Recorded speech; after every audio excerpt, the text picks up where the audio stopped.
আমার সৌভাগ্য হয়েছে শাকিব ভাইয়ের বেশ কিছু সিনেমায় এন্ট্রি সিকোয়েন্স করতে, মানে সেটা প্রিয়তমা বলেন বা হচ্ছে সুপার হিরো বলেন। আমি লাস্ট করলাম হচ্ছে বরবাদ। এই ক্যারেক্টারটার জন্য আমার মনে হয় গত 3-4 মাস আমি ঠিকঠাকভাবে ঘুমাইতে পারি নাই। কিছু স্ল্যাং ইউজ করতেছিলাম যেটা সবাই মনে করতেছিল বাংলাদেশের মেগাস্টার, তার সাথে এইভাবে এবং সামনাসামনি। কিন্তু মজার ব্যাপার হচ্ছে শাকিব ভাই উল্টা আরও বলতেছে এইটা আরেকটু বেটার দে। বরবাদের নিজে চরিত্র নিয়ে যদি ছোট্ট কিন্তু মহা গুরুত্বপূর্ণ একটা ক্যারেক্টার করছে। আপনারা জানেন আমাদের এখানে বলে হচ্ছে কি বলে এন্ট্রি সিকোয়েন্স বলে। তো এন্ট্রি সিকোয়েন্সটা হিরোর সাথে যখন এন্ট্রি সিকোয়েন্সটা হয় তখন কিন্তু তার অ্যাগেনিস্টে যে থাকে তার পাওয়ারটা ওইরকম থাকতে হয়। তো আমার সৌভাগ্য হয়েছে শাকিব ভাইয়ের বেশ কিছু সিনেমায় এন্ট্রি সিকোয়েন্স করতে, মানে সেটা প্রিয়তমা বলেন বা হচ্ছে সুপার হিরো বলেন। আমি লাস্ট করলাম হচ্ছে বরবাদ। ছোট্ট এবং গুরুত্বপূর্ণ একটা ক্যারেক্টার করছি, বাট এই ক্যারেক্টারটার জন্য আমার মনে হয় গত 3-4 মাস আমি ঠিকঠাকভাবে ঘুমাইতে পারি নাই। আমি আয়নার সামনে যে নিজেরে যখন আমার মেহেদী হাসান হৃদয় যখন বললো যে ভাই আপনার এই এন্ট্রি হবে, তখন আমি এটা আয়নার সামনে যে বিভিন্নভাবে ট্রাই করছি যে আসলে কেমন হবে আমার লুকসটা, গেট আপটা। যদিও গেট আপটা মানে লুকসটা বলে দিছিল, বাট অনেক মেন্টালি অনেক পরিশ্রম করছি এবং শারীরিকভাবে অনেক পরিশ্রম করছি। ভাই শুটিংয়ের স্ট্রাগলের গল্প শুনতে চাই আসলে। হ্যাঁ, মানে স্ট্রাগল কী ধরনের, কি হয় আসলে শুটিংয়ে? এখন আমি আমার স্ট্রাগলটা বলি। যেমন আমার হচ্ছে একদিন আগে ফ্লাইট ছিল, সেই ফ্লাইটের টিকিটটা আসলে পাওয়া যায়নি। দেন আমার যেদিন শুটিং ওই দিন এয়ার ইন্ডিয়ায় আমার ফ্লাইট হচ্ছে 11:45-এ। আমি এয়ারপোর্টে ঢুকছি 8:30টায়। সব কিছু শেষ করছি, করে টিকিট নিলাম, ইমিগ্রেশন সব কমপ্লিট করার পরে 11:45-এ উঠলাম। ওইখানে সম্ভবত 3টা বা 3:30টায় নামলাম। নামার পরে ওইখান থেকে আমার হোটেলে যেতে লাগে 20 মিনিট।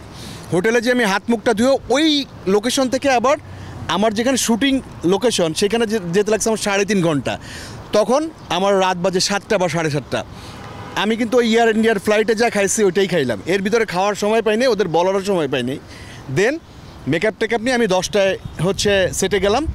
আর ওইখানে আর্টিস্টদের জন্য আবার একটু আলাদা মূল্যায়ন থাকে, ক্যারাভান থাকে। তো ওই দিন যেহেতু মেইন আর্টিস্ট ছিল শাকিব ভাই এবং আমি, তো আমার জন্য একটা ক্যারাভান, ভাইয়ের জন্য তো স্পেশালি আছে। দেন আমরা 10টায় আমরা ক্যামেরার সামনে গেলাম, আমরা 2 জন এবং কো আর্টিস্ট কয়েকশো। আমার মনে হয় ওই দিন আমার ক্যামেরা প্যাক আপ হচ্ছে সকাল 8:30-9টার দিকে। ভাইয়ার একটু আগে প্যাক আপ হচ্ছে, কারণ ভাইয়ার ইয়েটা কম ছিল, আমার চেজিং মিলায় বেশি ছিল। তো এখন আপনি বলেন আসলে জার্নিটা কত মানে কঠিন ছিল, বাট ফাইনালি সাকসেস যে মানুষ অ্যাপ্রিসিয়েট করতেছে, হাজার মানুষ আমাকে টেক্সট করতেছে, অনেকের অ্যান্সার দিতে পারতেছে না। বাট ওই সিকোয়েন্সের মতো সিকোয়েন্স একটা হলে আমার মনে হয় পুরো সিনেমা না থাকলে হয়। শাকিব খানের সঙ্গে ওই শুটিংয়ের কোনো স্মৃতি শুনতে চাই। শুটিংয়ের স্মৃতি হচ্ছে কি আমি আসলে ক্যারেক্টারের ভিতরে ঢুকে গেলে আমি সাধারণ আমির মতো থাকি না। দেখা গেছে আমাকে যারা চিনে, আপনি নর্মালি একভাবে চিনে, পর্দা একভাবে চিনে। তো আমি যখন মেহেদী হাসান হৃদয় ভাইয়ের সাথে যখন করতেছিলাম, মানে রিহার্সাল করতেছিলাম, ওইখানকার আরও যারা ছিল সেটের, বা অনেকে মনে করছে যে কি হচ্ছে, মানে খুব লাউডভাবে আমরা করতেছি 2 জনে, এবং কিছু স্ল্যাং ইউজ করতেছিলাম যেটা সবাই মনে করতেছিল বাংলাদেশের মেগাস্টার, তার সাথে এইভাবে এবং সামনাসামনি। কিন্তু মজার ব্যাপার হচ্ছে শাকিব ভাই উল্টা আরও বলতেছে এইটা আরেকটু বেটার দে। তো ওনারা আসলে আমাদের রিলেশনটা জানে না। শিল্পীরা তো আসলে ভিতরে এক আত্মা, সবাই চায় যে হচ্ছে কো আর্টিস্টটা ভালো করুক, কো আর্টিস্ট ভালো না করলে নিজে ভালো করলে হবে না। তো এটা একটা মজার ব্যাপার ছিল, সবাই ভয় পাচ্ছে, কিন্তু আমি আসলে ক্যারেক্টারের ভিতরে এত ইনভলভ হয়ে গেছিলাম যেটা আপনি দেখলে হয়তো আপনি বুঝতে পারবেন যে আসলে ব্যাপারটা কেমন হয়েছে। ভাই সবসময় বলে যে শাকিব খান সহশিল্পীদের অনেক সহযোগিতা করে হ্যাঁ কাজ করতে গেলে, কারণটা হচ্ছে যে সহশিল্পীর কাজ ভালো না হলে শিল্পীর কাজ একদম হ্যাঁ। সহযোগিতাটা আসলে কেমন থাকে যদি বলতে?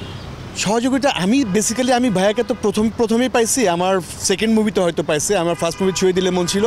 তো ওই থেকে মানে অনেকে অনেক কিছু ফলো করে। দেখা গেছে আমি আপনার সাথে চলি না, কিন্তু আপনার সম্বন্ধে হয়তো জানবো অনেক কিছু, বা আমার সম্বন্ধে আপনি জানেন না কিন্তু অনেক কিছু জানবেন।